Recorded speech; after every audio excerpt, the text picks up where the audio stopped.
இப்போ ரீசென்ட்டா star movie Kavin நடிச்சிருந்த star மூவில பார்த்தீங்கன்னா, கவினுக்குமே ஒரு ஆக்சிடென்ட் நடக்கும். அந்த ஆக்சிடென்ட்க்கு அப்புறம் அவருமே ஒரு பயங்கர டிப்ரஷனுக்குள்ள போற மாரி காமிச்சிருப்பாங்க. பட் அந்த நேரத்துல கவின் லவ் பண்ணிட்டு இருந்த ஒரு பொண்ணு 2 வருஷம் அவனுக்காக வெயிட் பண்ணுவா. 2 வருஷம் வெயிட் பண்ணிட்டு, அவ உடனே சரியாயிடணும். நீ இப்படி இருக்க, நான் என்னால இப்படி இருக்க முடியும் அப்படி இல்ல. கொஞ்சம் சரியாக்க ட்ரை பண்ணு. நான் உன் கூட இருக்கேன்.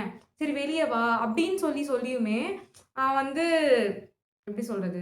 அந்த இடத்துல எனக்கு என்னமோ அந்த டிப்ரஷன் வெளிய வந்த மாரி கூட தெரியல. ஆ இப்ப என்ன நீ இருக்கியா? இல்ல கிளம்பு அப்படின்ற ஒரு எப்படி சொல்றது? ஒரு மேல் ஈகோ அங்க வந்த மாரி தான் அங்க எனக்கு ஃபீல் ஆச்சு. அங்க இன்னொரு ஹீரோயின் வர மாரிலாம் காட்டுவாங்க. லைக் அந்த கேரக்டர் என்னமோ இவங்க 2 பேரும் பிரியறதுக்காக வெயிட் பண்ணிட்டு இருந்த ஒரு கேரக்டர் மாரி காட்டுவாங்க. கவினோட எக்ஸ்க்கு இப்போ கல்யாணம் நடக்குது. கல்யாணம் நடக்கிற இடத்துல இவங்க போய் எப்படி லைக் அந்த சீன் எப்படி போர்ட்ரே ஆயிருக்கும்னா, "பாத்தியா? நான் இப்ப எப்படி இருக்கேன் பாத்தியா? நான் வந்து கூட இருக்கேன். இப்படிதான் இருக்கணும். நீ பண்ணது வந்து தப்பு. நீ இப்ப எப்படி கில்ட்டா ஃபீல் பண்ண போற பாரு." அப்படின்னு சொல்ல வர ஒரு விஷயமா இருக்கும்.